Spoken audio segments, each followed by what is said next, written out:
Hi hello welcome to Jason media. Pawan Kalyan కోసం మళ్ళీ లాఠీ దెబ్బలు తిన్న సంతోష్ శోభన్ ఇంటర్వ్యూలో ఆసక్తికర వ్యాఖ్యలు. పవర్ స్టార్ పవన్ కళ్యాణ్ తో ఉన్న ఫ్యాన్ ఫాలోయింగ్ గురించి ప్రత్యేకంగా చెప్పాల్సిన అవసరం లేదు.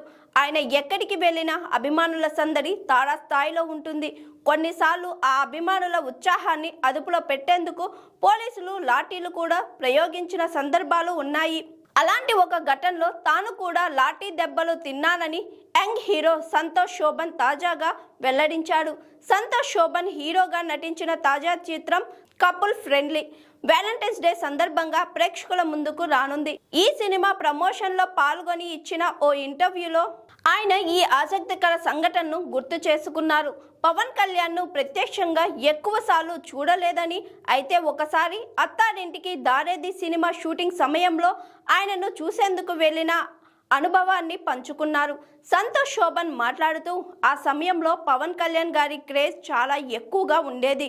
షూటింగ్ అవుట్డోర్లో జరగడంతో భారీ సంఖ్యలో అభిమానులు అక్కడికి చేరుకున్నారు. పరిస్థితి అదుపు తప్పుతుందని భావించిన పోలీసులు జనాన్ని నియంత్రించేందుకు ప్రయత్నించారు.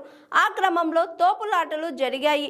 పరిస్థితి మరింత ఉద్రిక్తంగా మారడంతో పోలీసులు లాఠీ చార్జ్ చేశారు. అప్పుడు అక్కడున్న అభిమానులతో పాటు నాకు కూడా లాఠీ దెబ్బలు పడ్డాయని తెలిపారు. ఈ వ్యాఖ్యలు సోషల్ మీడియాలో వైరల్ అవుతున్నాయి. పవన్ కళ్యాణ్ అభిమానుల ఉత్సాహం ఏ స్థాయిలో ఉంటుందో ఈ సంఘటన ద్వారా అర్థమవుతుందని నెటిజన్లు కామెంట్లు చేస్తున్నారు. మరోవైపు సంతోష్ శోభన్ నటించిన కపుల్ ఫ్రెండ్లీ సినిమా రిలీజ్కు ముందు ఈ వ్యాఖ్యలు చిత్రంపై మరింత ఆసక్తిని పెంచుతున్నాయి. ఇక పవన్ కళ్యాణ్ ఒకవైపు రాజకీయాలతో బిజీగా ఉంటూనే మరోవైపు సినిమాలు చేస్తున్నారు. ప్రస్తుతం ఉస్తాద్ భగత్ సింగ్ చిత్రంతో బిజీగా ఉన్న పవన్ త్వరలో సురేష్ రెడ్డి దర్శకత్వంలో మూవీ చేయనున్నారు.